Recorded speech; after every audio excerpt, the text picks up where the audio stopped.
Welcome back to a deKoder snippet. To put it simply, winning elections in India depends on just two factors, a swing in votes and the index of opposition unity or IOU. What exactly is a swing?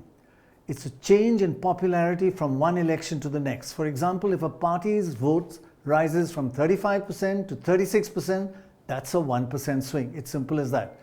So how does it affect how many seats a party wins?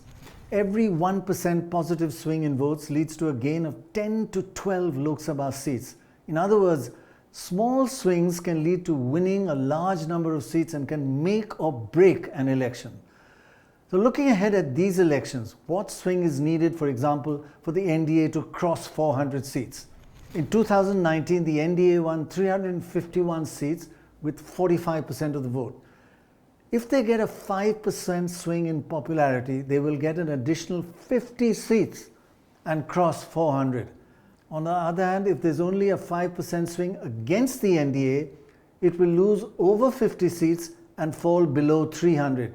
This just shows how a swing of only 5% leads to large numbers of seats being won or lost. So Dorab, small swings lead to a huge change in seats, so important.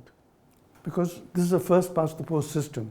You don't have to get 70%, you just got to have the largest number of votes. So any swing in a multi-party system gives you a lot of leeway, a lot of dividends. Right, you don't have to cross 50%, you Absolutely just have not. to beat the next guy. Right. You got to be number one. And in the first past the post system, which you got from the British, Yes. the small swing, even in Britain, leads to a large number of seats changing hands. Yes. But it also leads to stable majorities. Yes, it does. Right. It's not as equitable as proportional representation, but it is gives you a stable government. Yes. Right. While swings in votes are perhaps the only factor that win or lose elections in many countries like America or United Kingdom, in India, we have another key factor, and that is the Index of Opposition Unity, the IOU. The IOU measures how united or not the opposition is. The IOU is a scale that goes from 0 to 100. When the opposition is fully united, the IOU is 100. That's a pure two-party fight. Less united and more fragmented opposition results in a lower and lower IOU. In India, the average IOU since independence has been 69 only, well below a two-party level of 100. Now, changes in opposition unity can have a major impact on election results. If the IOU, for example, goes up from say 65 to 66, which is only a small improvement in opposition unity, that 1% increase in IOU leads to the ruling party losing 4 to 5 seats. Those are Lok Sabha seats.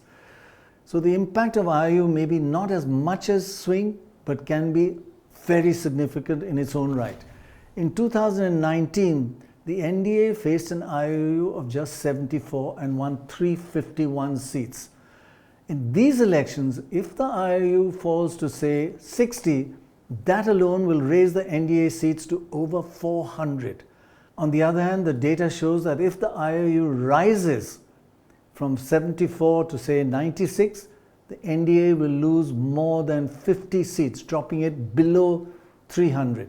So IOU also has a huge effect on winning and losing. One of the best examples of IOU is after the emergency in northern India, where across northern India, the Hindi belt, the Congress won only one seat because the opposition was totally united under the Janata Dal label. Right. So, it wasn't the votes that Congress lost a lot of votes. It's just that the sheer unity of the opposition took it over the top. And this is rather uniquely Indian, the IOU, yes.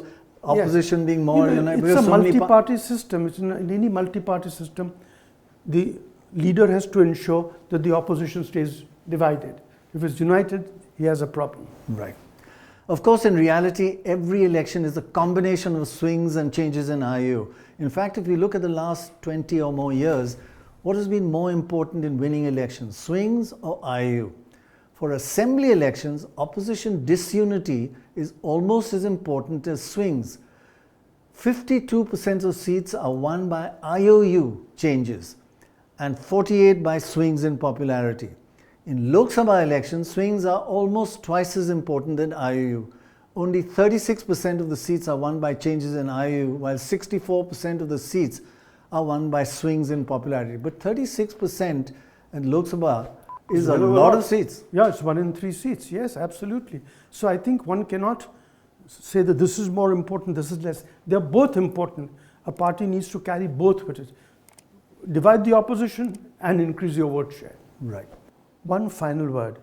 Because of opposition disunity, as I mentioned earlier, a candidate does not need 50% of the vote to win an election. If you look back at the last few elections, for instance, the candidate Buxar in Bihar in 2009 won with only 21% of the vote. In 2014 in Ludhiana in Punjab, the candidate won with just 27% of the vote.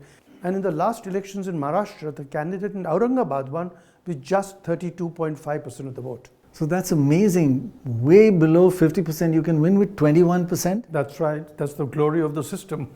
Amazing. Well, that's it for this deKoder snippet on the interesting highlights of our first past the post electoral system. Thanks very much for watching. Do log on to deKoder.com for more deKoder snippets.